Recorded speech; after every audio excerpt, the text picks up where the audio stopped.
Good morning friends, Titli tales with তুলতুলের আরেকটি ব্লগে সবাইকে স্বাগত জানাই।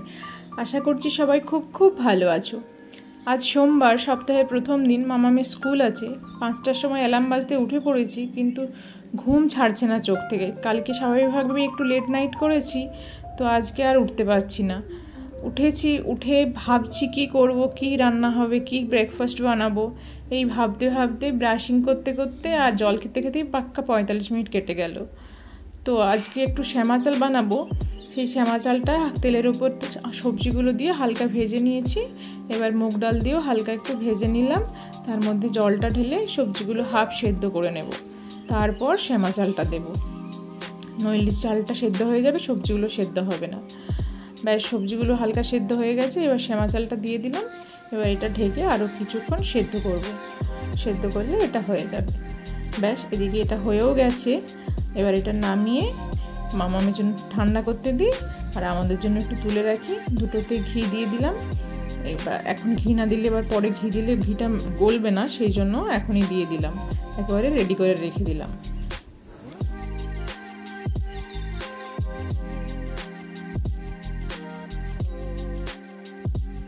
শ্যামা চালটা হতে হতে আমি অন্য একটা কড়াইতে একটু আলু ভেন্ডি ভাজা বসিয়ে দিয়েছিলাম। ওটা হয়েও গেছে। ওটা এবার নামিয়ে রাখি। এবার এই কড়াইতে একটু শাকটা ভেজে নেব। তা লাল শাক ভাজবো একটু, সেজন্য পেঁয়াজ রসুন ফোড়ন দিয়ে একেবারে শাকটা তুলে দিলাম। এর মধ্যে একটু নুন দিয়ে হালকা নেড়ে চেড়ে এটা সেদ্ধ করতে দিচ্ছি। এটা সেদ্ধ হয়ে গেলেই শাকটা ভাজা হয়ে যায়। জাস্ট জলটা মরিয়ে নিতে হয়, আলাদা করে কিছু করতে হয় না। ব্যাস, শাকটাও ভাজা হয়ে গেল। এবার এটা নামিয়ে রাখি। এবার ফটাফট অন্য রান্নাগুলো করি, নইলে আবার মামাকে তুলতে লেট হয়ে যাবে। ঝিঙে আলু পোস্ত হবে, সেই জন্য ঝিঙে আর আলুটা কেটে ধুয়ে নিয়েছি। কয়েকটা কাঁচা লঙ্কাও রেখেছি। কাঁচা লঙ্কাগুলো গোটাই দেবো, কেটে বা চিড়ে দেবো না, মাম্মাম যেহেতু খাবে। আর পোস্তটা আজকে সাদাই থাকবে, সাদা পোস্তই বানাবো, তাই হলুদ অ্যাড করলাম না। নুন দিয়ে আলুটা একটু হালকা ভেজে নিচ্ছি। তারপর এতে কয়েক টুকরো পেঁয়াজ দেবো, আর তারপর ঝিঙেটা দিয়ে হালকা করে ভাজবো। পার্থ কালকে বলছিল যে প্রতিদিন মাছের ঝোল খেতে ভালো লাগছে না, একঘেয়েমি লাগছে। তো সেই জন্য আজকে ভাবছি একটু নিরামিষই খাবো। পুরোটা নিরামিষ না, মাম্মামকে মাছ দেবো, আমরা নিরামিষ খাবো। আর এদিকে একটু আমি পোস্ত বেটে নিই। এদিকে আলুটাও ভাজা হয়ে গেছে। এবার ঝিঙেটা দিয়ে হালকা ভেজে নিই। ভাজা হয়ে গেলে এর মধ্যে পোস্তটা অ্যাড করে ভালো করে কষিয়ে জল ঢেলে দিচ্ছি। ঝিঙে আর আলুটা সেদ্ধ হতে থাক, ততক্ষণ আমি অন্য কড়াইতে একটু ডালটা সাঁতলে নিই। একটু লাউ ডাল বানাচ্ছি, মুগের ডাল। তো ওটা আগেই সেদ্ধ করে রেখেছি, মুগ ডাল আর লাউটা। তো এবার কড়াইতে তেল গরম করে জিরে ফোড়ন দিয়ে তার মধ্যে কিছু শুকনো মশলা আর একটু আদা দিয়ে কষিয়ে ডালটা ঢেলে দিলাম। ডালটা ফুটে উঠুক, ফুটে উঠলে নামিয়ে দেব। আর এদিকে যে ঝিঙে আলু পোস্তটা বসিয়েছিলাম, ওটাও প্রায় হয়ে এসেছে। জলটা একটু বেশি আছে, একটু শুকিয়ে যাক, তারপরে নামিয়ে দেব। আর যেটুকু বাকি থাকলো একটু বেগুন ভাজা আর একটু বড়ি ভাজা, ওইটা ভাত খাওয়ার আগে দিয়ে গরম গরম করে নেব। আর এদিকে আমি আমার জন্য একটু স্মুদি বানিয়ে নিচ্ছি সব উপকরণ দিয়ে। এটা না উল্টে গিয়েছিল, ভাগ্যিস দুধটা দিইনি, নইলে সবই পড়ে যেত। তো যাই হোক, এটা আমি বানিয়ে নিই, তারপর খেয়ে নেব। আর এদিকে মাম্মামের জন্য টিফিনটাও রেডি করে নিচ্ছি। টিফিনে আজকে দেব গ্রিন অ্যাপেল, চেরি আর একটু গ্রেপস। জানি না গ্রেপস আর চেরিটা খাবে কি না, কারণ ওর আবার সমস্ত ফলেরই খোসা ছাড়িয়ে ফেলতে হয়। এবার এইগুলোর খোসা ছাড়ানো তো খুব চাপ। তো যাই হোক, ওর টিফিনটাও রেডি হয়ে গেল। এবার আমরা বেরিয়ে পড়বো। এদিকে রিক্সা চলে এসেছে। আর দেখো, স্ট্যান্ডে একটাও রিক্সা নেই। লাকিলি একটা ছিল, যেটা আমি পেলাম। তো যিনি আজকে নিয়ে যাচ্ছেন, উনি আগের দিনও আমাকে নিয়ে গেছিলেন, যিনি চেঞ্জ দিয়েছিলেন। তো আজকেও আমার কাছে চেঞ্জ ছিল না। আমি ওনাকে 100 টাকা দিতে, উনি বললেন যে 20 টাকা ভাড়া হয়, সেটা দিয়ে আমার কাছে আর চেঞ্জ হবে না।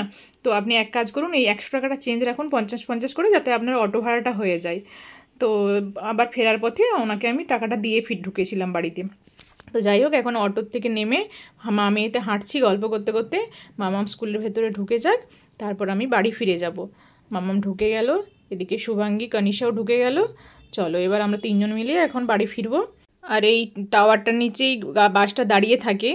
আর এখানে একটা সুন্দর মন্দির আছে, অনেক বড়, এবং সমস্ত ঠাকুর আছে এখানে। তো এই যে বাসটা দাঁড়িয়ে আছে, এখন বাসে উঠি। আর রাস্তায় যেতে যেতে কৃষ্ণচূড়া গাছটা দেখলাম, এত সুন্দর লাগলো যে ওর ভিউটা নিলাম। তো চলো এখন বাড়ি ফিরি তাড়াতাড়ি। এতে চলে এসেছি, ঢুকে পড়লাম।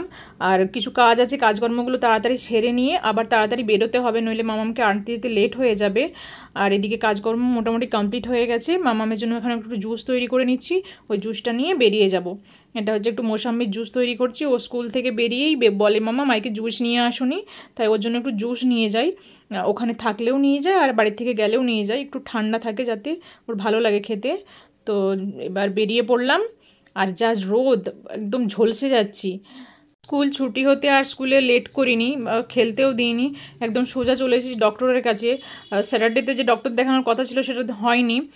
সানডেতে ফোন করেছিলাম, বলল যে অনেক ভিড় আছে, তো ওটা সকালেই দেখে, আর সেজন্য আসিনি। কিন্তু আজকে মানডেতে ভাবলাম দেখিয়ে নিই, কারণ আবার বাড়ি চলে গেলে আবার বিকেলে আসতে হবে, তার থেকে একেবারে দেখিয়ে নিয়ে যাই। তো সেই জন্য ডক্টরের কাছে চলে এসেছি। ফোন করেছিলাম, বললো খুব একটা ভিড় নেই। তা এখন বসে ওয়েট করি কতক্ষণে হয় দেখি। আর এই যে আন্টির সাথে ঢুকতেই দেখা হলো আমার মেয়ের, এই আন্টির সাথে আমার মেয়ের ছুরি কাটারি, মানে আমার মেয়ে ওকে একদম টলারেট করে না, আর আমার মেয়ের পেছনে ও কন্টিনিউ পড়ে থাকে। প্রথম দিন যখন মিট করেছিল তখন আমার মেয়েকে বলেছিল যে তোর বাড়িতে গিয়ে তোর সমস্ত খেলনা নিয়ে আসবো, সেই জন্য আমার মেয়ে একদম ওকে সহ্য করতে পারে না, আর ও ততটাই ও আমার মেয়ের পেছনে লাগে। এদিকে হাজব্যান্ডও চলে এসেছে, আর আন্টি আমার মেয়েকে ওখান থেকে ডাকছে, তো আমার মেয়ে কিছুতে যেতে চাইছে না, তাই আমি বললাম যাও আন্টির সাথে একটু ফ্রেন্ডশিপ করে আসো, একটু গল্প করে আসো, তুমি স্কুলে কী করেছো আন্টিকে একটু বলে আসো। তাই এখন গেছে গল্প করতে। এখন একটু বসে ওয়েট করতে হবে, কারণ ডক্টর গেছে, পাশেই ওনার মিসেসের চেম্বার আছে, সেখানে একটা কোনো এমার্জেন্সি এসেছে, তো ওখানে গেছে ডক্টর আসলে তারপরে একজনের পরে আমাদের কল আছে। তো দেখি এখন কতক্ষণ ওয়েট করতে হয়, ডক্টর কতক্ষণে আসে। আর এদিকে ফিরে এসে পাপার কোলে উঠেছে, মানে ও একটা গাছে উঠেছে, গাছ থেকে উঠে ফল পাতা পাড়ছে, কিছুতেই নামতে চাইছে না, বলছে যে আমাকে নামাবে না। তো পার্থ অনেক বোঝাচ্ছে যে তুমি নামো, এভাবে বসে থাকতে পারবে না। তখন ও নামলো। ডক্টর এখনও আসেনি, আমরা ওয়েট করছি। মেয়ে এদিকে দৌড়াদৌড়ি করছে, আর ওর পাপা ওর সাথে একটু কথা বলছে, কী ব্যাপার ডক্টর কখন আসবে না আসবে। তো এখন দেখি এখানে বসে ওয়েট করি। এদিকে অনেকটা দেরি হয়ে যাচ্ছে, মামামের স্নান খাওয়া আছে, দেখি কতক্ষণে হয়। ডক্টর দেখানো হয়ে গেছে, আমরা বেরিয়ে যাচ্ছিলাম, তখন ওই দিদিগুলো ডাকলো মেয়েকে যে এদিকে আয়।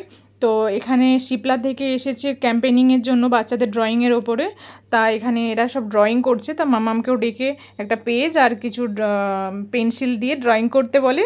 মামামও ড্রয়িংয়ে পার্টিসিপেট করেছে, আর ড্রয়িংয়ে পার্টিসিপেট করে যত না খুশি হয়েছে তার থেকেও বেশি খুশি হয়েছে পেন্সিলগুলো পেয়ে। তো বাড়িতে এসে পেন্সিলগুলো নিয়েই ব্যস্ত, মামাম পেন্সিলগুলো দাও ড্রয়িং করবে। বাড়িতে পৌঁছে গেছি, আর মামামের সেই দুষ্টুমি শুরু হয়েছে, বাড়িতে ঢুকবে না। আর এদিকে আজকে সিঁড়িতে কোলে করে তুলতে হয়নি, ও নিজেই আগে উঠে গেছে, উঠে গিয়ে আমার জন্য ওয়েট করেছে, মামাম তুমি এবারে উপরে ওঠো। তো যাই হোক বাড়িতে পৌঁছে গেছি, আর প্রচণ্ড খিদে পেয়েছে। ভাগ্যিস একটু স্মুদি খেয়ে গিয়েছিলাম, সকাল থেকে পরপর এতগুলো কাজ পড়ে যাওয়ায় প্রচণ্ড খিদে পেয়েছে। এখন বাড়িতে গিয়ে কিছু খাবো, তারপর মামাকে স্নান করাবো, নিজে স্নান করব, রেডি হব। যে মেডিসিনগুলো দিয়েছে সেগুলো খাওয়ার আগে কিছু মেডিসিন আছে, তাই মামাম সেগুলো খেয়ে নিচ্ছে। আমি বললাম দাও আমি খাইয়ে দিই, আর এখন তো সবেতেই বলে আমি করবো, সেই জন্য বললো আমি নিজেই খাবো। তো ওইগুলো খেয়ে নিই, তারপর ওকে আমি ভাত খেতে দেবো। এখন ঘড়িতে বাজে 1:20, মামাম লাঞ্চ করতে বসে গেছে, আর সেই দুষ্টুমি শুরু হয়েছে। আজকে ওর মেনুতে আছে মাছ ভাজা, ঝিঙে আলু পোস্ত আর লাউ দিয়ে ডালটা। ওকে তাড়াতাড়ি খাইয়ে দিই, তারপর আমরা খাবো। আমরাও লাঞ্চ নিয়ে বসে পড়লাম, আর আজকের মেনু দেখে তো খিদে আরও বেড়ে গেছে। তো ডাল মাখার পরে কিছু একটা মিশিং মনে হচ্ছিল, তারপরে একটু গন্ধরাজ লেবু আর একটু আচার নিয়েছিলাম। আর কোনো একদিন হেভি খাওয়া দাওয়ার পরে এরকম খাবার খেতে কিন্তু মন্দ লাগে না, আমার তো বেশ ভালো লাগে। কি খাচ্ছ মামা? আমি কর্নফ্লেক্স খাচ্ছ? কর্নফ্লেক্স তো দুধে ভিজিয়ে খাই, তুমি শুকনো খাচ্ছ কেন? শুকনো খাবো। কেন দুধ খাবে না? না খাবো না তো। ভালো লাগছে খেতে তোমার? হ্যাঁ। তা তুমি কি শুকনোই খাবে? হ্যাঁ। দেখো চিপসের মতো একদম। চিপসের মতো। সন্ধ্যেবেলা পড়াশুনো শেষ করে এখন দিদুনের সাথে যাচ্ছে একটু খেলা করতে। খেলা তো নয়, দিদুনের সাথে মারামারি ঝগড়া, দিদুনকে বাড়ির থেকে বার করে দেওয়া, এইসব চলবে। আর ঢোকার সময় কীভাবে ধাক্কা দিয়ে দিদুনকে সরিয়ে দিল। জেঠিমাদের ওই গ্রসারির জিনিসপত্র দেখে বলছে যে আমার জন্য কেন চকলেট বিস্কিট অর্ডার করনি। তা জেঠিমা বলছে তোমার জন্য অর্ডার করবো না, দাদা গিয়ে নিয়ে আসবে। তো এখন এই নিয়েই সলা পরামর্শ চলছে, দাদাও এসে যোগ দিয়েছে। মামামকে খেতে দিয়ে দিলাম। আজকে ও খাচ্ছে ডাল সেদ্ধ, আলু সেদ্ধ আর ডিম সেদ্ধ। ও যে ডিমটা খাবে ও নিজের ডিমটা নিজে ছাড়িয়ে নিচ্ছে। আজকের ব্লগটা এখানেই শেষ করছি। সবাই ভালো থাকবে, সুস্থ থাকবে, নিজেদের খেয়াল রাখবে। ভিডিওটা ভালো লাগলে একটু সাপোর্ট করো। Tata, bye bye, good night.